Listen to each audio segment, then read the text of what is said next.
A single crack in a cast could destroy a master's life work. Medieval bell casting was an art balanced on a knife edge of fire and faith. A secretive craft where founders gambled their fortunes to create what many called the voice of God. By the end of this, you will understand the incredible blend of science, ritual, and raw courage needed to make a bell that would sing for centuries. We will uncover the alchemical secrets of their bronze and explore why some believed the devil himself tried to sabotage their work. What does it take to give a community its voice for 1,000 years? That voice of God they worked so hard to create did more than just mark the hours. A bell's sound was believed to carve out a sacred space in a world teeming with invisible dangers. Its ring was a spiritual shield, a force that could push back against demons lurking in the shadows and calm the malevolent spirits thought to ride within violent storms. When thunder rolled across the sky, the immediate response was not to take shelter, but to ring the bells, a desperate plea for divine intervention against the chaos. This was not superstition, it was a fundamental part of their reality. The bell's voice purified the very air, sanctifying everyone who heard it and drawing a protective circle around the entire community. This profound belief meant that casting a bell was far more than a technical exercise. It was a holy act. The founder was not just a craftsman, he was a man forging a spiritual weapon for his village. Every step of the process, from gathering the metals to the final blessing, was infused with prayer and ritual. A single flaw in the casting was not merely a commercial loss, it was a potential crack in the town's divine armor.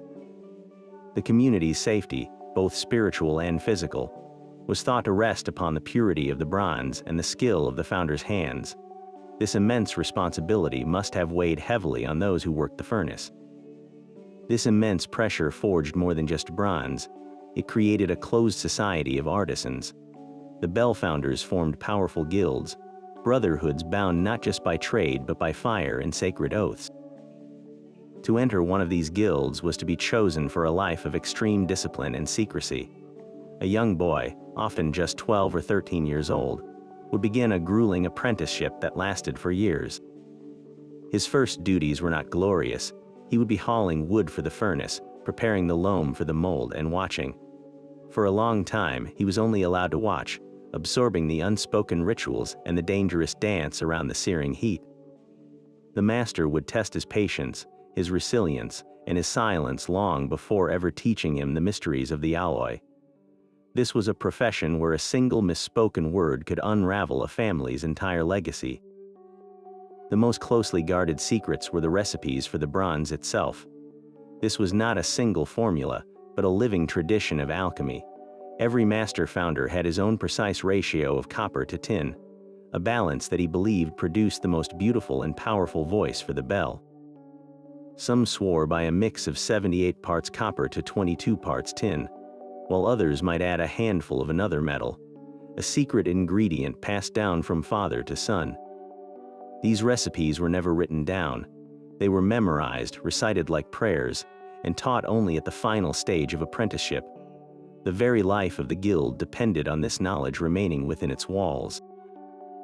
To protect these secrets, members swore solemn oaths on the Bible, vowing never to reveal the casting techniques to any outsider. The penalty for breaking this oath could be exile from the guild, a sentence that meant professional and social ruin. You would be cast out from the only community that understood your craft, left with skills you were forbidden to use. This was how they maintained a monopoly over the voice of God across entire regions. A town needing a new bell had to treat with the guild, paying immense sums for a creation that was, in every sense, priceless.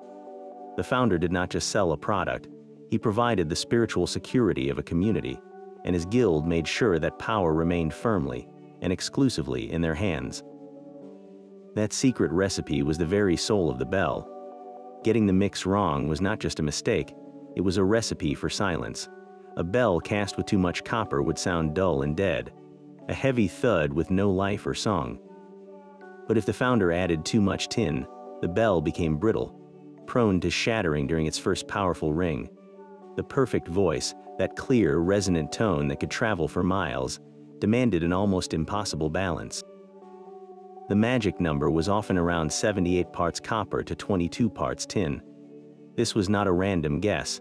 It was the result of generations of trial, error, and closely observed failure. The copper provided the body and the strength, while the tin gave the metal its hardness and that brilliant, singing quality. But even this perfect ratio held a hidden danger. As the molten metals combined, the tin had a tendency to separate from the copper, like oil rising to the top of water. If this happened inside the mold, the resulting bell would have weak, tin-rich patches that would crack under stress and strong, copper-rich zones that would not ring true. The bell would be a chaotic mess, its voice broken before it was ever born. This is why the founders treated their craft as a form of alchemy. They were not just mixing metals, they were forcing a perfect, harmonious marriage between two stubborn elements. To prevent this separation, the founder had to work with a terrifying sense of urgency. Once the metals were molten in the furnace, he had to keep the mixture in a state of constant, violent agitation. His team would stir the searing, glowing liquid with long, greenwood poles. The poles would sizzle and char, adding to the smoke and chaos, but this action was critical. It was the only way to keep the copper and tin bound together as one uniform liquid, ready to be poured. A moment of hesitation, a tired arm, and the entire costly mixture could be ruined. This is why so many masters took their precise methods to the grave. A slight variation in the stirring technique, the exact type of wood used for the poles, or a secret third ingredient added at just the right moment. These were the nuances that separated a functional bell from a legendary one. Some whispered of adding a handful of silver to sweeten the tone, or a specific type of clay to the mix to purify the metal. These secrets were their legacy, and they guarded them as fiercely as a king guards his crown. Yet that frantic stirring was only one part of a much larger, more delicate operation. All of that perfectly mixed metal would be utterly worthless without its vessel, the mold that would give the bell its final, singing form. And here, the medieval founders faced a choice between two worlds of craftsmanship. The first was the ancient lost wax method, a process of exquisite detail and heartbreaking fragility. A perfect model of the bell would be sculpted from wax, every curve and inscription carved by hand. This wax twin was then encased in a thick clay shell. When the mold was fired in a kiln, the wax would melt and drain away, leaving behind a perfect, hollow cavity, a negative space ready to be filled with bronze. It was a brilliant method for creating small, intricately decorated bells, but it was a terrible gamble for anything larger. The clay mold was fragile, and the sheer weight and pressure of tons of molten bronze could easily crack it, destroying weeks of painstaking work in an instant. For the massive bells that were to crown cathedrals and define cities, the founders needed something stronger, something they could build on a monumental scale. This need gave birth to the loam mold, a technological leap that remains shrouded in mystery. Unlike the single-use lost wax mold, the loam mold was built up in layers, like a potter building a colossal urn. The core, the solid inner part defining the bell's hollow space, was built first from bricks and then covered in a special mixture of loam, clay, horsehair, and even goat manure. This sticky, fibrous concoction was what gave the mold its strength and resilience. Then, a false bell, the exact shape of the final product, was built over this core using the same loam mixture. This was the most critical part. The founder and his apprentices would carefully shape this false bell, ensuring its walls were perfectly even, its profile just right to produce the desired note. Once this dummy bell was hardened, a massive outer casing was built around it, piece by piece. The final, terrifying step was to carefully lift this heavy outer mold, reach inside, and break away the false bell, then lower the casing back down over the core. What remained was a narrow, perfect gap between the core and the outer mold, a space that was the exact shape of the bell to be born. The origins of this revolutionary loam technique are still debated by historians. Did it evolve slowly from earlier metalworking traditions, or was it a sudden, brilliant invention by a single, unknown genius of the Middle Ages? We may never know for sure, because the founders who perfected it had no interest in recording their breakthroughs for posterity. They were interested only in preserving their secrets for their guild. This loam method unlocked a new era of sound. It allowed founders to cast bells of staggering size, bells that weighed several tons and whose voices could be heard from over 10 miles away. It was this process that gave communities their true giants, the monumental bells that became the literal and symbolic voices of their cities, voices forged in a secret, layered dance of clay and fire. Building the core was the first act of faith in this long ritual. This solid inner form would define the hollow space inside the bell, the very chamber where sound would be born. The process began not with delicate artistry, but with brute strength. Workers would lay a foundation of rough fire bricks in a circle, constructing a sturdy but crude skeleton. This brick core was then covered with the sacred material of the bell founder, a substance known as loam. This was not simple mud. It was a carefully engineered composite of clay for plasticity, sand for stability, and horsehair for tensile strength. The long, tough strands of hair acted like ancient rebar, holding the entire structure together as it dried and was fired. A founder would mix this loam with his own hands and feet, learning its consistency by feel, knowing that a single lump or an air pocket could spell disaster. This wet, sticky mixture was then painstakingly applied over the brick base, using a wooden template called a strickle board, which was pivoted around a central pole like a giant compass. The apprentices would scrape and shape the loam into a perfect, smooth curve. They worked with a patient, rotating rhythm, shaving away any excess until the surface was flawlessly symmetrical. There was no room for error. Any imperfection in this core, any slight bulge or dip, would transfer directly to the inner wall of the finished bell. That hidden flaw would disrupt the vibrations traveling through the metal, stealing the clarity from its voice before it was ever cast. So they worked for days, sometimes weeks, just on this inner soul of the bell, smoothing and drying, then smoothing again. They were creating the negative space for a sound that did not yet exist, a perfect void waiting for its voice. With the core complete, the founder's focus shifted to its perfect twin, the false bell. This was the most deceptive and beautiful part of the entire process, a sculpture built only to be destroyed. Using the same loam mixture that covered the core, the artisans began to build the bell itself, layer by patient layer. They used a different template now, one that traced the exact outer profile of the final bell. Pivoting this strickle board around the central pole, they applied and then scraped away the loam, gradually building up a solid, inverted form that perfectly matched the bell they intended to cast. This false bell was a detailed replica, complete with all the raised inscriptions and decorative friezes that would adorn the final metal surface. Every holy symbol, every saint's face, every Latin motto was carefully sculpted in reverse into the damp clay. This was a painstaking art, for these decorations would not be carved into the metal later.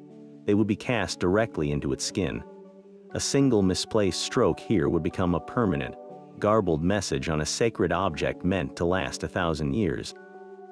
Once the form was perfect and the loam had hardened to a leather-like consistency, the entire surface was carefully blackened with soot from a smoky flame. This thin layer of carbon would act as a parting agent, a crucial barrier to prevent the next layer of clay from sticking. Then the final massive outer mold, called the cope, was built directly over this false bell. More loam was applied, thick and heavy, reinforced with iron bands to withstand the incredible pressure of the pour. The founder and his team were essentially encasing their perfect replica in a formidable clay prison. The most nerve-wracking moment came next. The heavy cope had to be carefully lifted from the core, using ropes and pulleys. Inside, now exposed, was the pristine false bell, the product of weeks of labor. Then, with hammers and chisels, they systematically broke it apart. They shattered their own meticulous work, reducing the beautiful form to piles of broken clay and dust. This act of deliberate destruction was essential, for it created the very space where the bronze would live. When the cope was lowered back onto the core, it no longer rested on the false bell. Instead, it sat on the core itself, separated by that layer of soot and the exact thickness of the bell they had just destroyed. The narrow, empty gap between the core and the cope was now a perfect negative image of the final bell, an empty space waiting for a voice. Everything now hinged on that fragile void, a cavity no one could see, but upon which an entire community's hopes rested. With the fragile void created, the final and most dangerous phase of preparation began.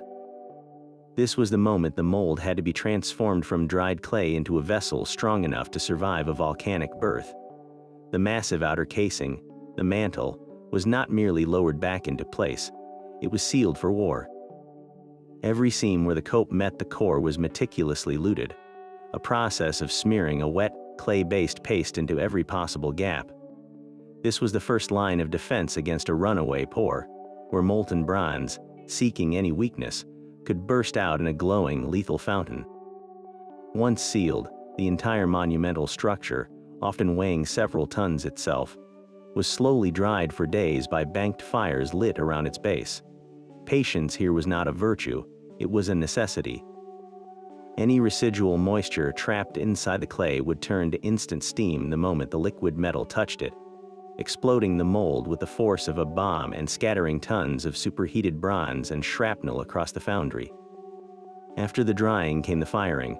For the smaller, intricate bells made using the lost wax method, this was the point of no return.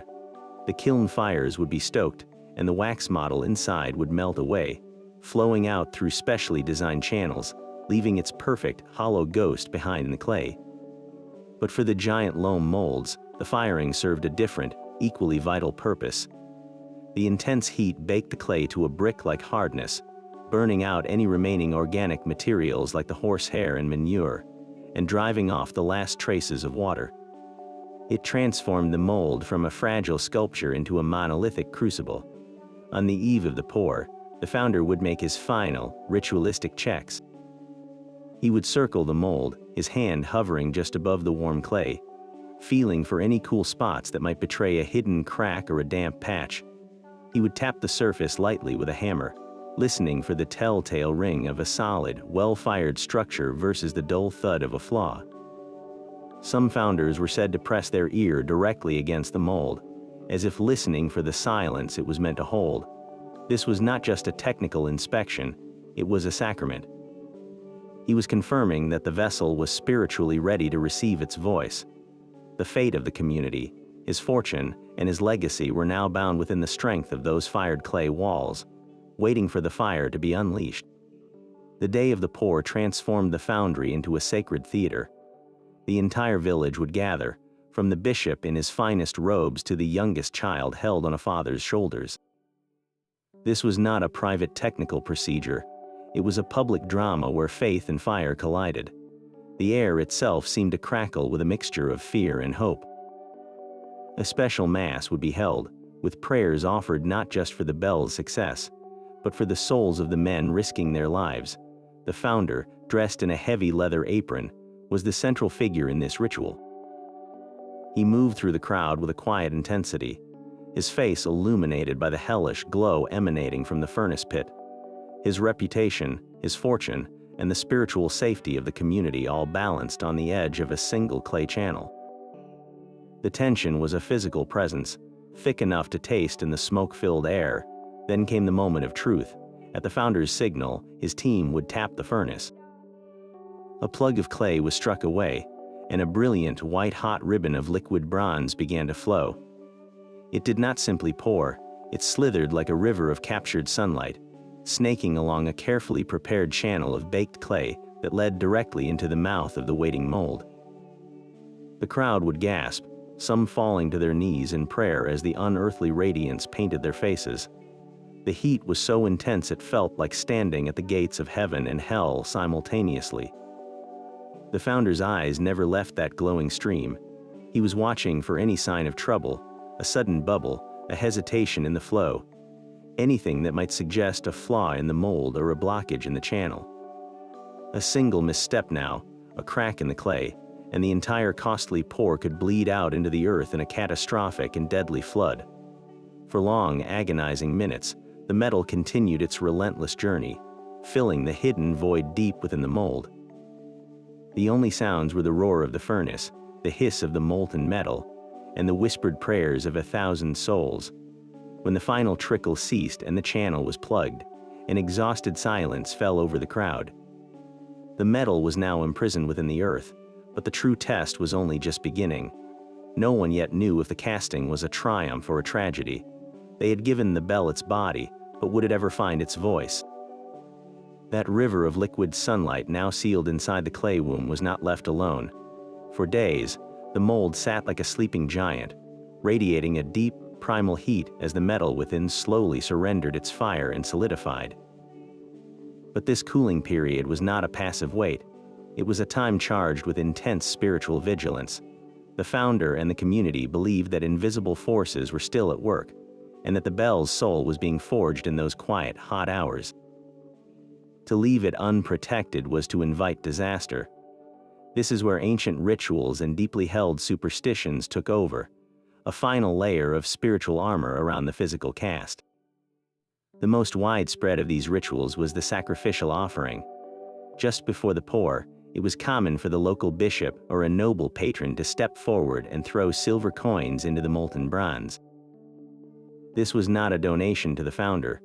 This was a sacrifice, a deliberate destruction of wealth offered to appease unseen powers. The silver, a pure and precious metal, was believed to sweeten the tone of the bell, giving its voice a celestial clarity. But on a deeper level, it was a symbolic transaction. The community was giving something of great material value to ensure the bell's spiritual value. They were trading earthly treasure for a heavenly voice. Some founders took this a step further, secretly adding a small, personal item, a ring, a medal, a family heirloom into the mix, a silent prayer cast in metal. The belief in these rituals was absolute. A bell that cracked during cooling was not seen as the result of a technical flaw like a hidden air pocket or uneven cooling. It was interpreted as a sign of a flawed sacrifice, of a prayer not sincerely offered, or worse, of a moral failing in the founder himself. The community genuinely believed that the purity of the bell's tone was a direct reflection of the purity of the founder's heart. If he had cut corners, if he had been greedy, if he had spoken ill of the church or his guild, that sin would taint the metal. The bell would emerge from its clay cradle with a dull, lifeless voice, a permanent public testament to his hidden corruption. This immense moral pressure meant the founder had to live a life beyond reproach in the weeks and months leading up to a cast. He fasted, he prayed, he confessed his sins.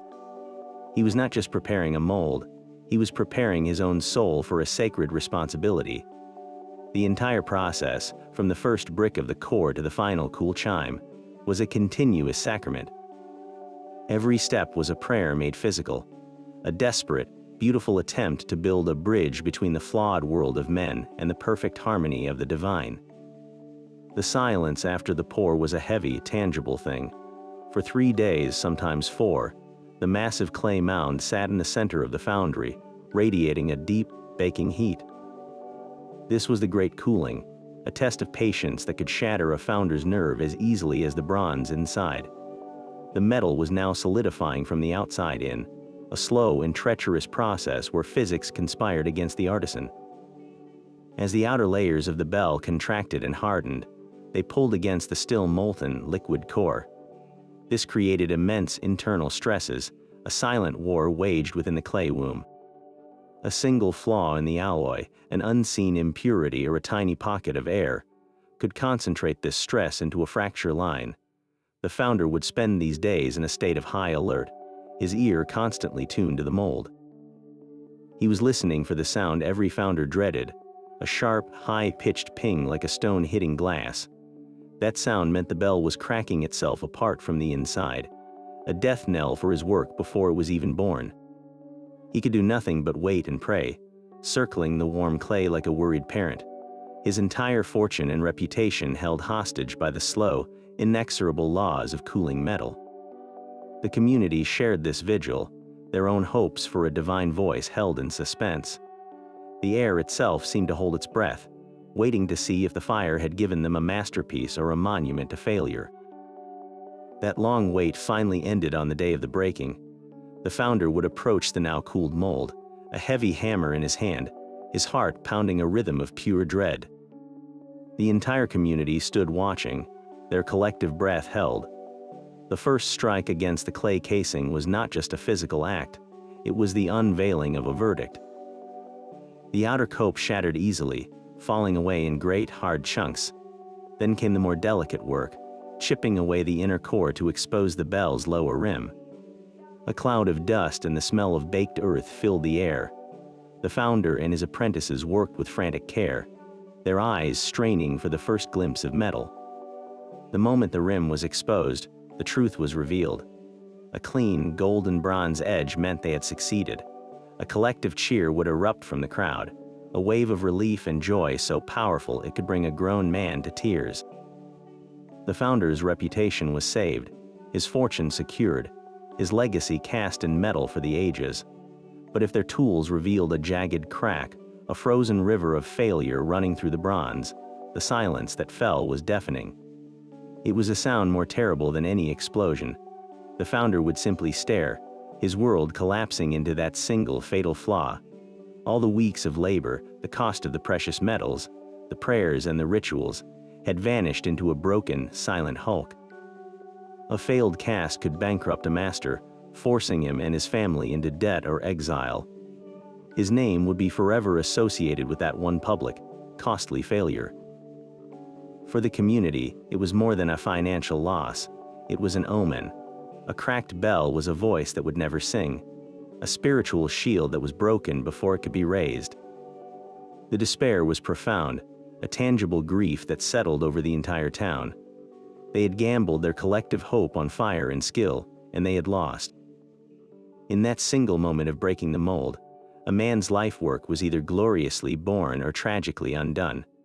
But if the bell emerged from its clay cradle whole and uncracked, the work was still only half done. A perfect cast was still a mute instrument, a beautiful sculpture waiting for its song. The final and most mysterious step was tuning, a delicate operation that required an ear as sharp as any surgeon's scalpel. This was the true test of a master's skill, a process so intuitive it bordered on magic. Founders worked without oscilloscopes or digital tuners. Their only guide was their own finely trained hearing, passed down through generations of listening to bronze. The goal was to coax 5 distinct notes from the single mass of metal. A well-tuned bell does not produce just one sound. When struck, it sings a complex chord, with a deep fundamental tone supported by a series of higher, shimmering overtones. The most important of these were the hum tone, the lowest note that seemed to vibrate through your very bones, the fundamental strike tone that carried the melody, and the tierce, a minor third above that gave the bell its distinctive, slightly mournful character. The founder's challenge was to balance these notes into a harmonious relationship. To tune the bell, the founder had to become a sculptor of sound itself. He would mount the massive bell on a rotating lathe. Then, with specially designed chisels and scrapers, he would carefully shave tiny curls of metal from the inner wall. He was not carving at random. He was following an invisible map of sound waves. Shaving metal from the lower part of the bell would raise its fundamental pitch.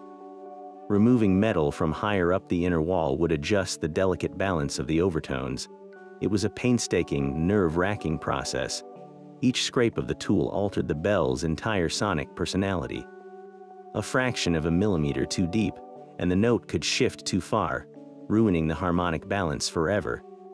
There was no going back, no welding metal onto a bell to lower its pitch. The founder worked by striking the bell with a wooden mallet after each tiny adjustment, listening intently to the subtle shifts in its voice. He was not just listening for a single note, but for the way all the notes blended together, for the clarity of the strike and the length of the decay. The greatest masters could hear the ghost of the final tone in the raw cast, and they knew exactly where to shave to set it free. This was the art that separated a master from an apprentice. An apprentice might learn the recipes and the mold making, but developing the golden ear for tuning could take a lifetime.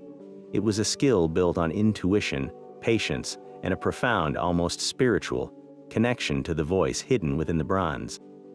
One wrong tap, one moment of doubt, and a bell that had survived the perils of fire and cooling could be rendered tonally dead.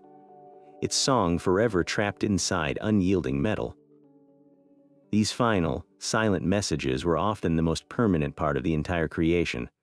While a bell's voice could be silenced by a crack or a fall, the words and symbols cast into its waste were there for eternity.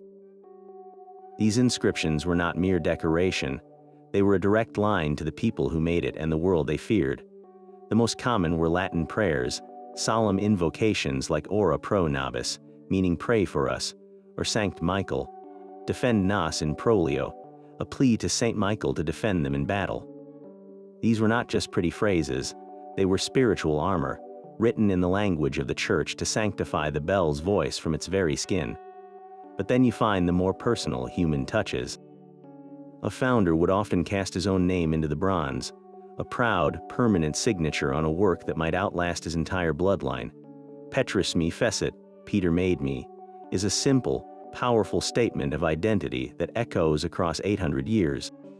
Sometimes, a bell would carry the name of the wealthy patron who paid for it, a nobleman or bishop, ensuring their legacy was literally set in bronze, their vanity and faith forever intertwined.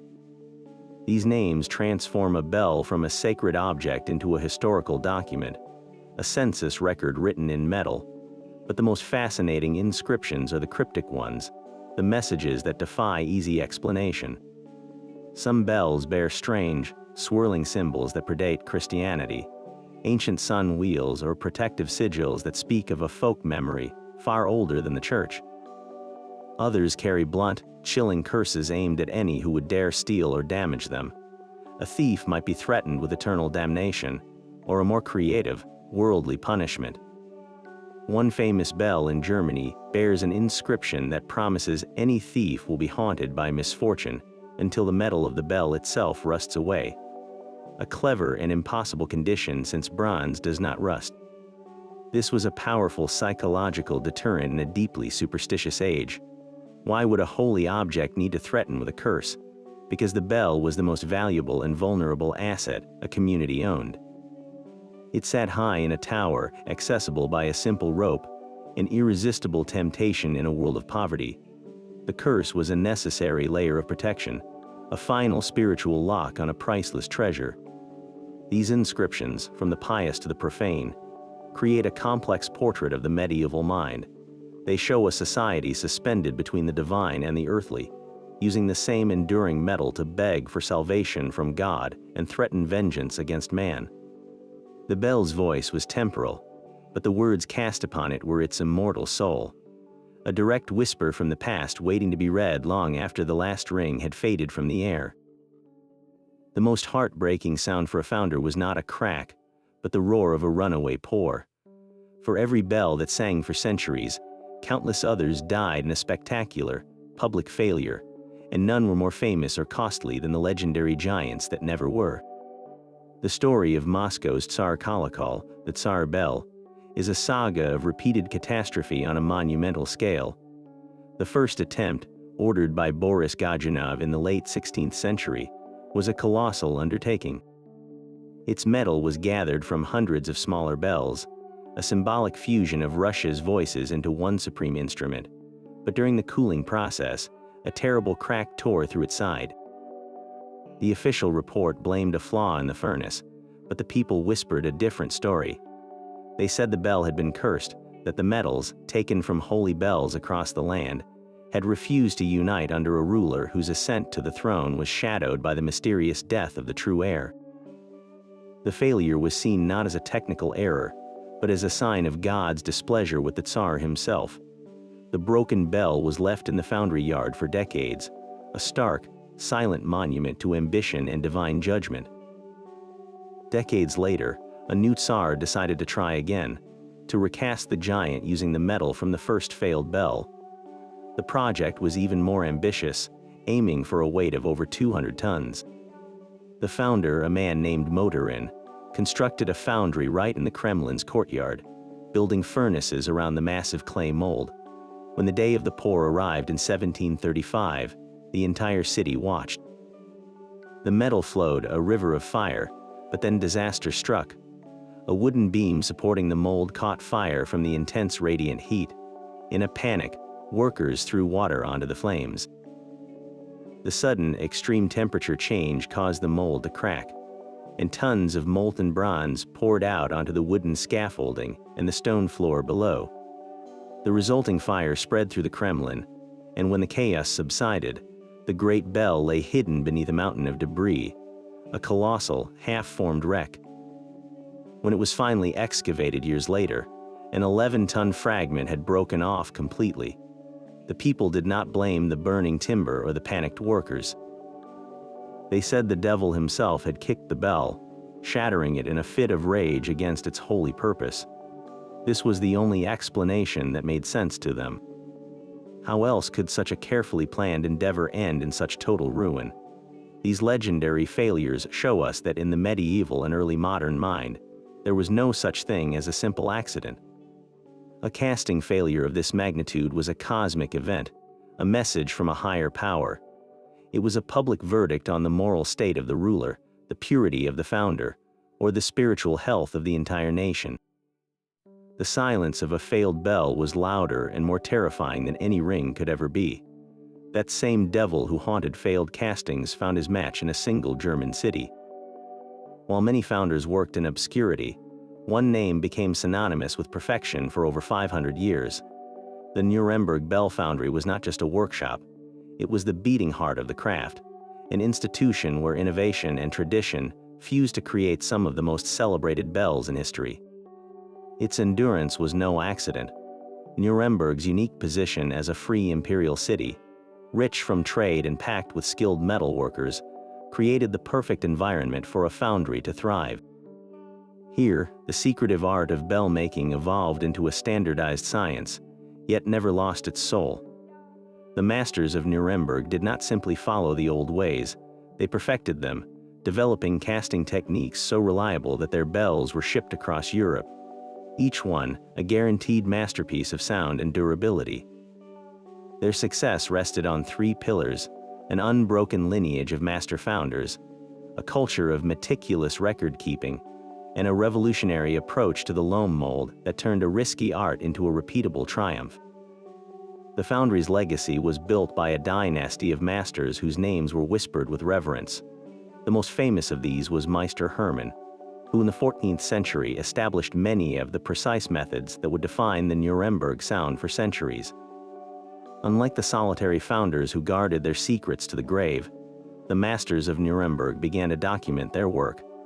They kept detailed ledgers noting the exact weight of metal used, the specific dimensions of each bell, and most importantly, the precise ratios of their alloys. This was a radical departure from the norm. They were creating a living library of bell casting, ensuring that a successful recipe was not lost with a master's death, but could be replicated and improved upon by his successors. This commitment to shared knowledge within the foundry's walls meant that each generation stood on the shoulders of the last. An apprentice learning in Nuremberg was not just learning one man's tricks, he was absorbing the cumulative wisdom of 200 years of practical experience. This allowed them to tackle projects of staggering complexity, like casting perfectly matched carillons where dozens of bells had to ring in flawless harmony with one another. Their most significant innovation, however, was a quiet revolution in the mold itself. While the basic loam method was used across Europe, the Nuremberg founders refined it into an architectural marvel. They developed a system of interlocking brickwork and iron reinforcements for their massive molds that was far stronger than the simple clay and horsehair structures used elsewhere. This robust construction virtually eliminated the terror of a mold cracking under the hydraulic pressure of the pour. Furthermore, they perfected the design of their feeding channels and vent holes. These were not just simple trenches for the metal. They were carefully engineered to ensure the molten bronze filled the mold smoothly and completely from the bottom up, pushing any trapped air ahead of it and out through the vents. This prevented the formation of deadly air pockets that could create weak spots or internal cracks in the finished bell. It was this relentless attention to the physics of the pour, this marriage of empirical observation and mechanical genius, that gave Nuremberg bells their legendary reliability. A town contracting with the Nuremberg foundry was not just buying a bell, they were purchasing a guarantee. They knew the voice that arrived after its long journey would be flawless, a testament to a craft that had truly tamed the fire. This hidden chord within the bell is its true acoustic soul, a phenomenon so complex that modern science is still unpacking what medieval founders perfected by ear. We call this the hum note, or sometimes the fifth bell, and it is the secret ingredient that separates a mere noisemaker from an instrument of profound beauty. When a bell is struck, it does not produce a single, pure tone like a tuning fork. Instead, it sings a whole choir of notes simultaneously, a layered chord of sound known as the overtone series. The most prominent note you hear is the strike tone, the clear, loud pitch that carries the melody. Beneath it, vibrating deep within the metal, is the hum note, the lowest frequency of them all. It is a sound you often feel more than you hear, a rumbling foundation that gives the bell its weight and power. Then, dancing above the strike tone are several higher, shimmering overtones. The most critical of these is the tierce, a minor third interval that gives the great bells of Europe their characteristic, slightly mournful and sacred quality. The magic of a master founder lay in his ability to tune these 5 primary notes into a perfect, consonant relationship with one another. The hum note is typically tuned a perfect octave below the strike tone. The tierce is a minor third above it. This specific combination creates a rich, emotionally resonant sound that feels both powerful and contemplative. The founders had no understanding of harmonic physics or frequency ratios. They could not see the sound waves they were shaping. Their only tool was generations of accumulated listening, a deep, instinctual knowledge of what a beautiful bell should sound like. They discovered through trial and terror that if these overtones were not in harmony, the bell would sound dissonant and harsh, its voice a clashing jangle rather than a unified song. A bell with a poorly tuned tierce might sound strangely sour or anxious, lacking the serene authority required for a call to prayer. So how did they manipulate something they could not see? The answer lies in the precise shape of the bell's profile and the thickness of its walls. A founder knew that the hum note, the deepest voice, was controlled by the overall diameter and mass of the bell. The strike tone was governed by the thickness of the sound bow, the thickest part of the bell near the rim that is struck by the clapper, and the higher overtones, like the tierce, were exquisitely sensitive to the thickness of the metal in the upper sections of the bell. By carefully scraping metal from specific areas on the bell's interior during the tuning process, the founder was literally sculpting the path of vibrations.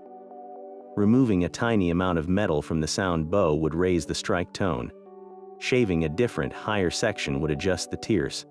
It was a breathtakingly delicate operation, a high-stakes performance where a single slip of the chisel could destroy the entire harmonic balance, leaving the bell permanently out of tune with itself. This empirical discovery of the overtone series stands as one of the great unsung achievements of the medieval mind. They mapped the invisible geometry of sound using nothing but fire, bronze, and an ear trained by 1,000 years of listening to the voice of God. That same voice, forged for the divine, was also the most powerful tool a medieval town possessed for its own survival. While the bell called souls to prayer, it was equally vital for protecting the lives and homes of the living. Its sound carved out a civic as well as a sacred space, serving as the town's central nervous system. A rapid, frantic pealing from the belfry was not a call to mass. It was a scream of terror that sent villagers sprinting for buckets and hooks. Fire was the great urban predator, and the bell was the first and fastest alarm, its voice racing through the streets faster than any human runner could hope to achieve. A different, more urgent rhythm signaled an invasion, warning farmers in the fields to abandon their plows and seek the safety of the city walls. And on market days or for public announcements, a steady, measured toll would gather citizens in the square, its rhythm summoning them not to worship, but to participate in the business of their own community. The bell was the town crier, the fire siren, and the air raid warning all rolled into one enduring bronze instrument. It was a sound that commanded immediate, unquestioning obedience, a secular authority as potent as its spiritual one. This dual role created a profound tension. The bell was a holy object, consecrated by the church, yet its voice was essential for the mundane, often violent, realities of earthly life. How could something anointed to serve God also be used to warn of an approaching army? This conflict between the sacred and the secular would eventually lead to the bell's own destruction. When war came and kingdoms ran short of metal for cannons, they turned their gaze upward to the church towers. The very bronze that had been sanctified as the voice of God became a strategic resource for the engines of man.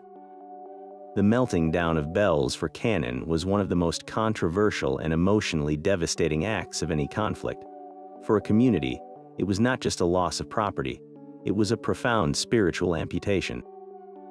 They were being asked to surrender their divine protector to create a weapon of slaughter. The sound of their bell being torn from the tower and dragged away was a silence more terrifying than any storm. The cannons forged from that sacred metal would roar on battlefields far away, a brutal, distorted echo of the peaceful voice they had once known. This act felt like a sacrilege, a betrayal of a sacred trust. Many towns hid their smaller bells, burying them in fields or sinking them in ponds, hoping to preserve at least one voice for the day peace returned. These hidden bells, sometimes rediscovered centuries later, are silent witnesses to a time when faith and survival were forced into an impossible choice. The bell that had once rung to save the town from fire was now melted down to fuel a fire of a different kind, leaving behind a void that was both practical and deeply spiritual. A master founder's reputation was his only true currency, and it traveled with him on the dusty roads between towns. These men were not settled artisans working from a permanent workshop. They were nomads of fire and bronze, leading a small caravan of apprentices, laborers, and heavy carts laden with tools and templates from one contract to the next. When a town commissioned a new bell, they were not just buying an object, they were hosting an event. The founder and his team would arrive and set up a temporary foundry right in the churchyard, transforming sacred ground into a soot-blackened industrial site for months on end. They built their own furnaces from local brick and clay, erected shelters against the rain, and settled in for the long, arduous process of creating the community's new voice. The founder became a temporary and intensely watched member of the town, a figure shrouded in equal parts reverence and deep suspicion. The community needed his sacred skill, but they never fully trusted the stranger who possessed it. He lived in a strange social space, welcomed for what he could make, but always held at arm's length because of the mysterious, almost magical power he wielded.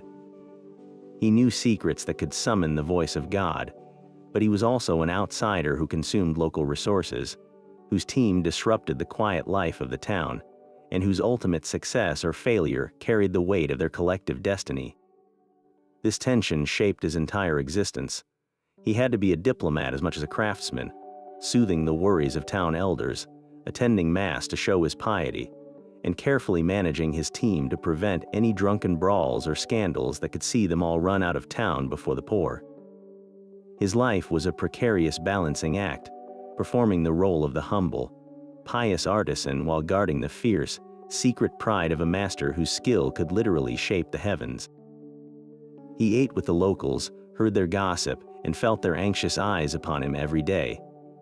Every swing of his hammer, every prayer he muttered over the mold, was a public performance. A single misstep in his behavior could be as damaging as a flaw in the bronze, eroding the community's faith and casting a shadow over the work. When the bell was finally raised into the tower and its first clear note rang out over the fields, his job was done. He packed his carts, paid his team, and moved on, leaving behind a permanent part of himself suspended in the air, while he vanished back down the road, forever the wanderer. The contract between a founder and a bishop was a sacred pact written on common parchment. It spelled out every detail with legal precision, from the exact weight of the bell and the purity of the metal to the specific saint to be depicted and the Latin prayer to be cast around its waist. Yet this document was far more than a simple business agreement. It was a tense negotiation between spiritual authority and secretive craft. The bishop, representing the church, held the purse strings and the ultimate power to reject the work. His theological advisors would scrutinize every proposed symbol and word, ensuring no heretical imagery or incorrect doctrine was permanently set into the sacred bronze. A founder might suggest a decorative frieze of grapevines, only to have a cleric demand it be replaced with a scene from the lives of the apostles. The saint chosen for the bell was often a political statement, reflecting the diocese's patron or the bishop's own personal devotion, a detail the founder had to execute flawlessly. This oversight extended even to the bell's intended voice. Church authorities had firm ideas about the character of the sound they wanted. A monastery might request a soft, contemplative tone for its daily offices, while a cathedral required a commanding, majestic peal that could dominate an entire city. The founder had to navigate these auditory demands, balancing the bishop's wishes against the physical limitations of the metal and his own artistic judgment. Disputes were common and perilous. A bishop could refuse final payment if the bell's tone was not to his liking, claiming it was too sharp, too dull, or somehow displeasing to the ear of God. The founder, whose entire profit margin could be erased by such a rejection, had little recourse. He could not appeal to a higher guild, for the church was the ultimate authority.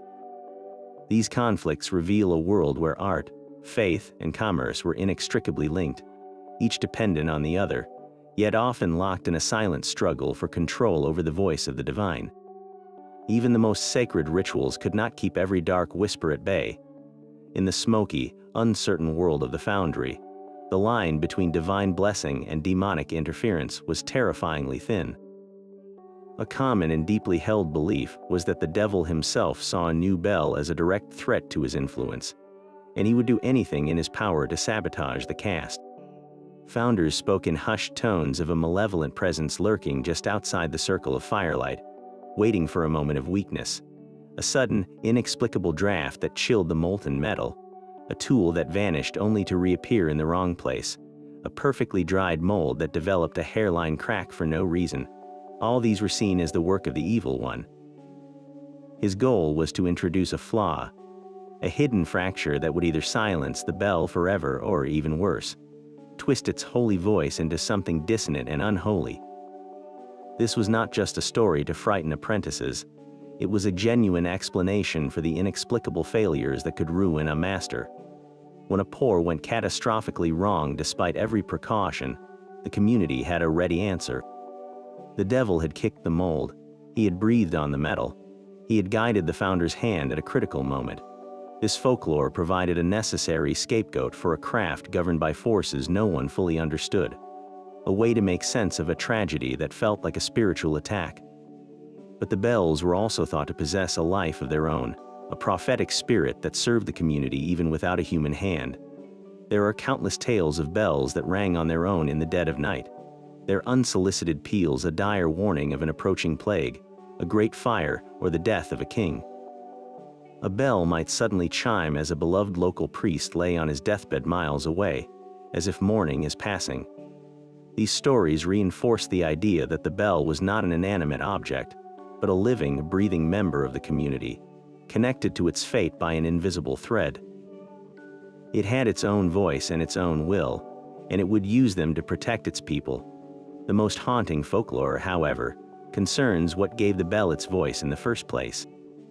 Some legends whispered that to achieve a truly perfect, soul-stirring tone, a spirit had to be captured within the bronze during the casting. This was not a casual superstition, it was a profound and somber belief. The most powerful version of this tale claims that to create a bell with a flawless, human-like voice, a living person had to be sacrificed, thrown into the molten metal at the moment of the pour. Their soul, it was said, would then be trapped within the bronze, forever lending its living essence to the bell's song. While there is no historical evidence of such a practice ever occurring in Europe, the persistence of the story is telling. It speaks to the almost magical power that people attributed to these objects. The bell's voice was so beautiful, so hauntingly alive, that it seemed impossible it could come from mere metal. It had to contain a soul. This dark undercurrent of folklore reveals the deep, primal anxiety that accompanied this sacred technology. The community was placing its spiritual security in an object born from a terrifying alchemy of fire, faith, and the ever-present fear that the devil was watching from the shadows, waiting for his chance to steal its song. Archaeological digs have torn away the veil of legend, revealing the gritty reality of these workshops. We no longer have to rely solely on folklore or guild records, because the earth itself has preserved the evidence. At sites across Europe, from city centers to remote riverbanks, archaeologists have unearthed the remains of temporary foundries. The most telling finds are not the grand bells themselves, but the humble, fire-scarred debris left behind. Fragments of broken crucibles, the clay pots that held the molten metal, tell a story of intense, repeated heat.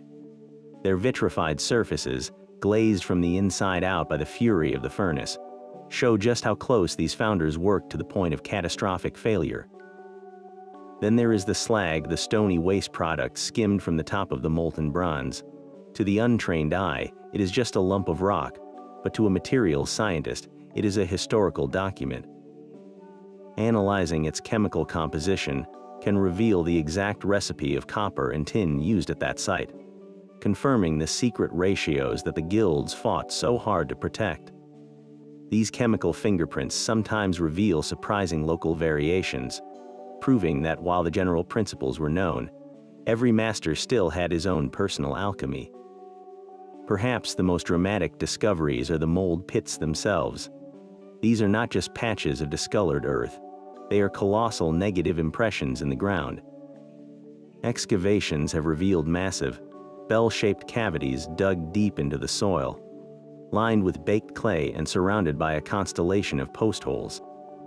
These post holes outline the sturdy wooden framework that brace the enormous mold against the pressure of the pour. Finding one of these pits allows archaeologists to take the exact dimensions of a bell that vanished centuries ago, calculating its weight and potential voice from the empty space it left behind. The arrangement of these features paints a vivid picture of the foundry's layout, the precise placement of the furnaces, the channels for the metal, and the working areas for the team. We can now see the dangerous, organized chaos of the casting day, a choreography of fire and human effort frozen in the soil. This physical evidence confirms the incredible scale of their ambition and the very real, earthy nature of their sacred craft, a world away from the pure, clean image we might hold of the medieval church. It grounds the mystery in mud, fire, and the stubborn, enduring traces of human labor.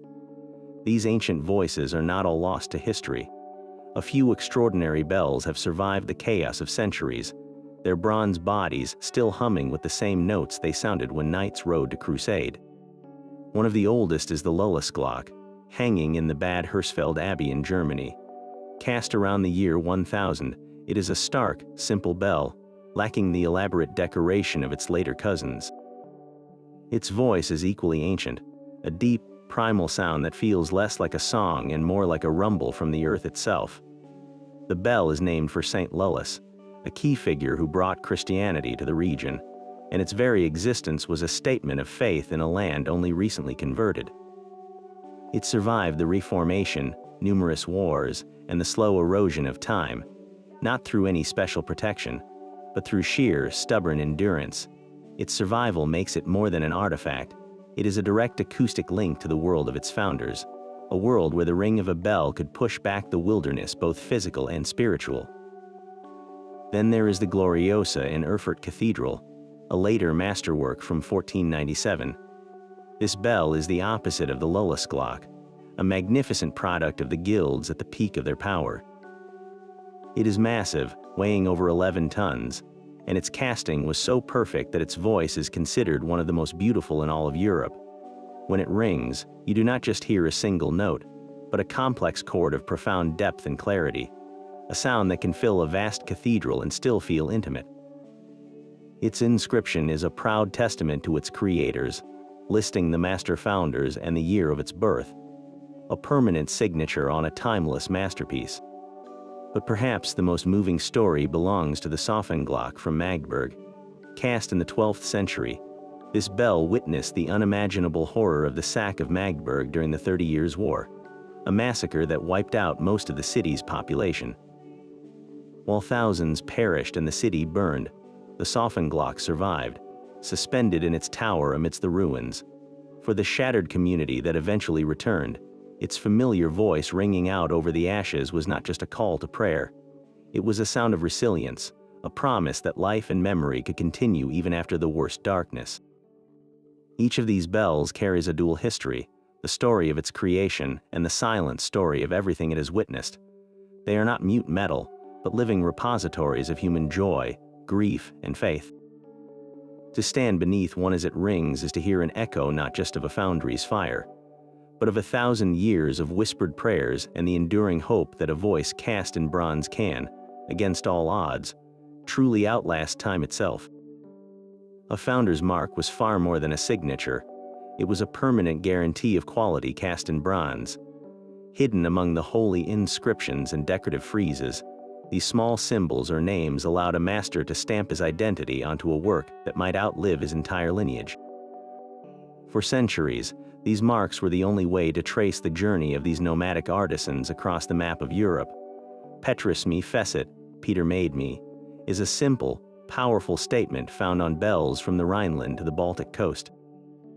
When you find that same name on a bell in northern France and another in central Germany, you are not just looking at two objects, you are following the footsteps of a single man and his team, a trail of bronze breadcrumbs left behind on their travels.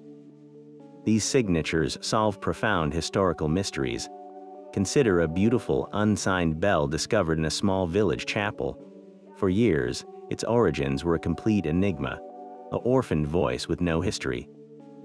Then an expert notices a tiny, almost invisible emblem near the crown, a stylized hammer crossed with a bell. This symbol is the calling card of Meister Gerhard, a founder known to have worked in the region 2 centuries earlier. In that single moment, the anonymous bell gains a biography. It has a creator, a likely date, and a connection to a wider school of craftsmanship. The bell is no longer an isolated artifact. It is a confirmed piece in the grand puzzle of European art history. These marks also reveal the surprising reach of a founder's reputation. The presence of a Nuremberg founder's mark on a bell in Sweden tells a story of immense trust and expenditure. That community did not hire a local smith. They invested a fortune to import a master and his team. Or perhaps they commissioned the bell directly from the famed foundry and shipped it at great cost and risk. The mark was their assurance that they were purchasing the best voice money could buy. A sonic luxury good bearing a prestigious brand name from hundreds of miles away.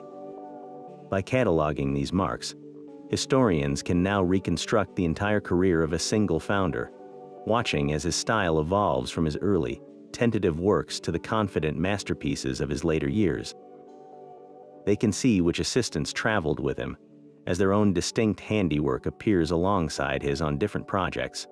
This forensic analysis of metal and mark turns the silent chorus of Europe's bells into a chorus of individual voices, each one telling the story of the human hands that dared to capture the voice of God.